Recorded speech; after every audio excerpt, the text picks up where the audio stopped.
ఉంటుంది కదా, నిజం చెప్తే మీ తల వేవు ముక్కలైపోతుంది అన్నట్టు. నిజం చెప్పితే వాళ్ళు చచ్చిపోతారని వాళ్ళకి ఏదో శాపం ఉన్నట్టుంది. అన్ని అబద్ధాలే. నేను అందుకే చెప్పిన, హరీష్ రావు గారు ఇన్ని ఆరోపణలు చేస్తున్నారు కదా, ప్రత్యేక శాసనసభ సమావేశాలు ఏర్పాటు చేద్దాం. ఒకరోజు కృష్ణానది జలాల మీద, ఇంకొక రోజు గోదావరి నది జలాల మీద చర్చ చేద్దాము. మీరు ఇంత అనుభవజ్ఞులు కదా, 5 ఏళ్ళు నువ్వు మంత్రి చేసినావు, 5 ఏళ్ళు చంద్రశేఖరరావు గారు మంత్రి చేసి 20 ఏళ్ళు నీళ్ళ కోసమే తెలంగాణ ఉద్యమం చేసినావు అని చెప్తున్నారు కదా, చర్చ చేద్దాం చట్టసభలలో రాండి అని నేను వారికి విజ్ఞప్తి చేసిన. మీరు స్పీకర్కు లెటర్ రాయండి, మేము కూడా అఫీషియల్గా లెటర్ ఇస్తాం గవర్నమెంట్ నుంచి.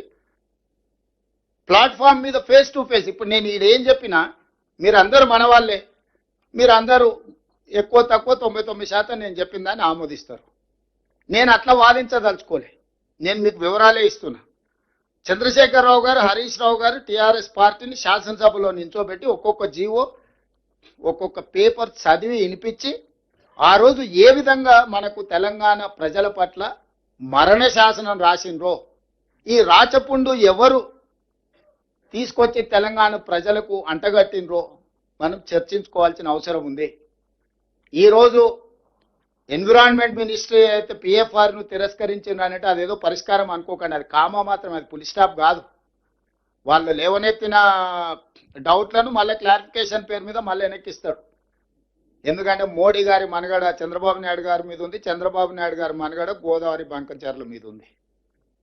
ఇవన్నీ నదుల అనుసంధానం లాగా రివర్ ఇంటర్లింకేజ్ లాగా ఇదంతా పొలిటికల్ ఇంటర్లింకేజ్ ఉన్నది.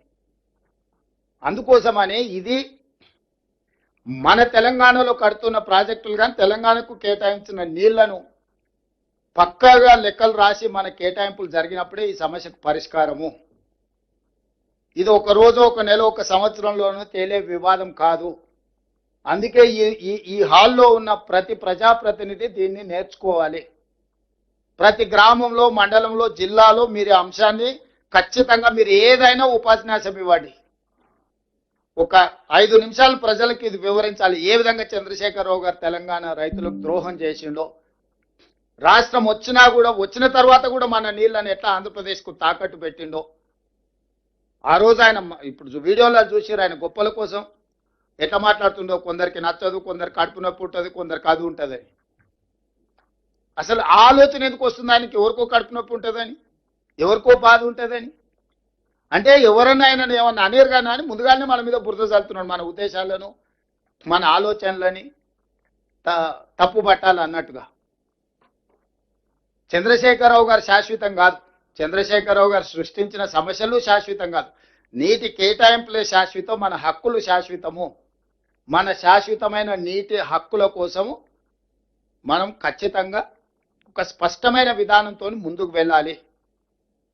ఇక్కడికి వచ్చిన పెద్దలందరికీ, కొంతమంది మిత్రులు ఉన్నారు, చాలా మంది పెద్దలు ఉన్నారు. ఎందుకంటే మాకంటే కూడా అనుభవజ్ఞులు, సాగునీటి మంత్రులుగా చేసిన వాళ్ళు, ఉద్యమాలు చేసిన వాళ్ళు, లేకపోతే నీళ్ళ ఏ విధంగా మన జీవితాలను మారుస్తాయో అవగాహన ఉన్న వాళ్ళు చాలా మంది ఇక్కడ ఉన్నారు. మీ అందరికీ ముఖ్యమంత్రిగా నా విజ్ఞప్తి ఒకటే, ఇది మనందరం బాధ్యతగా గుర్తించి మనందరం కలిసికట్టుగా ఒకే మాటను వినిపించాలి.